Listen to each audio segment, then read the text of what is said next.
I'm Glenda Mihalicz. My husband Neil and I have lived in Hepburn for about a year and a half now. Our daughter Krista and her husband Jason and their three children Lauren, Katie, and Lucas live right across the cul-de-sac from us. And our son Terry, his wife Shella, and their two little boys Henry and George live in Saskatoon. I grew up in Hepburn, left here in 1973, and about 46 years later came back. Life takes us in unexpected places sometimes, and I'm very happy to be back. And Neil and I both very much enjoy life in Hepburn, the peace and quiet, and just the easy lifestyle that we have here. Yeah. Well, we're glad that you've joined us. Well, thank Welcome you. here. Well, it's very nice to be back. And when I left here in 1973, I would have never thought I would move back someday, but unexpected things happen sometimes. Yeah. Now you like doing things with your hands. I've seen some of the cards you make. Tell us about how you got into making cards. Well, it's a number of years ago. A friend of mine had been doing cards for quite a long time, and she came over one day to show my granddaughters how to create some simple cards. And I had no intention of getting involved in this myself, and I was watching them, and it looked really interesting. And the next thing I knew, I think the first year I spent about $4,000 on craft supplies, and it was like, if I'm going to do this, I'm going to do it, and I got into it, and I love it. And I donate cards to a few different places. Yeah.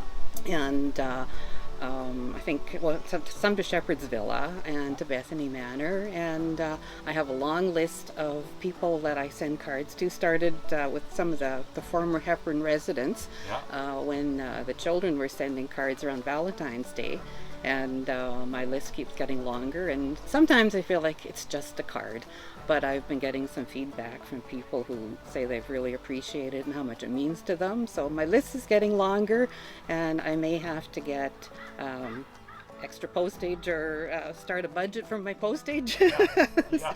Or hire some elves to help you. Something, yes. And I really enjoy knitting as well. Okay. And got to know a lady that was involved with an organization that donated blankets to foster children. And so I've been knitting blankets for them. I think last year, with being home a little more and having a little more time on my hands, made about 30 blankets for them. Wow. And so usually daytime is my card making time, knitting in the evening, and there's always a project of some kind on hand, it seems. So Wonderful. I very much enjoy it. So this last year has been difficult for many people in different ways. What changes and challenges has it brought to your life? Some things maybe not quite so much. I'm home a lot of the time working on my crafts and very much enjoy my time at home. But we had only been here for probably 3 or 4 months when COVID hit, and had just been getting to know some people in the community, and then with the restrictions that all changed. Of course our son is in Saskatoon with his family, and we weren't able to see them as much. Terry and Shella's youngest son George just turned 4, and he's autistic. And I was babysitting him prior to moving here, and the move, of course, changed our relationship somewhat, but not seeing him hardly at all in the last year and a half has caused a real disconnect. And so hoping that as things change, we'll be able to reconnect once again and reestablish the relationship that we had. And I think for myself, though, the biggest challenge was dealing with fear and anxiety. I can't really tolerate medications of any kind. And if I were to develop a respiratory infection such as COVID, it would not go very well. And even though I was staying at home doing the things that are supposed to protect you, that anxiety would creep in every once in a while and be quite overwhelming. And the fear was really brought forward when my sister died very suddenly in March. And I'm not quite sure just what she died of. I was just informed it was a lung issue. And it may not have in any way been related to COVID, but just her sudden passing just kind of reminded me of how fragile life is and how quickly things can change. So the last few months have been a real emotional roller coaster. Yeah. I'm sorry to hear that. Well, thank you. So, what difference has it been for you to know and follow Jesus in your life and facing these challenges and just in day-to-day life? Well, as I was thinking about that, there's lots of ways to answer that. But in relation to the events of the last few months, the first thing that came to mind is I don't have to do it alone. I'm not alone in this. God is here with me, and I have really felt His presence, His comfort, His guidance, His protection in the last few months, especially. And I've always enjoyed reading through the book of Psalms, and that has brought real comfort and meaning to me in the last months as well. And something rather unexpected has happened, though, is that most mornings when I wake up, a portion of a hymn will pop into my head and generally stay with me throughout most of the day. And the last 3 weeks, parts of Great Is Thy Faithfulness have been with me day after day. And there's a line in the chorus, morning by morning, new mercies I see. And I have been trying to focus on what I would call usually the little things and the coincidences in life. And I have found that as I really focus on these, become to realize that it's not a coincidence. It's the way God works. And I've taken great pleasure in seeing these little things, well, which aren't really little things, but and just seeing how He works, and really enjoying His presence and the peace and comfort that He has given me.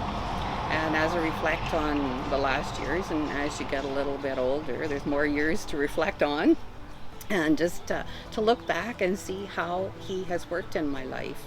And you don't often notice things at the time, but then when you look back and you see, well, I made this decision and that led to this, and how He was guiding, and He has a plan, and I may not always take the right road, might take the hard road, the long road, but the destination's the same. There's probably easier ways to get to where I am now, but He is here with me, guiding. And as we look forward to the next days and weeks and months, I think it's exciting to see how He is going to work.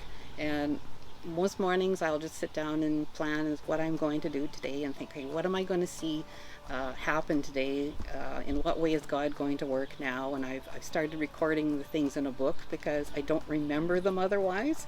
And I take great pleasure in looking back and seeing, oh, this happened on such and such a day, and just the way He has answered prayers, and the way has been working in my life.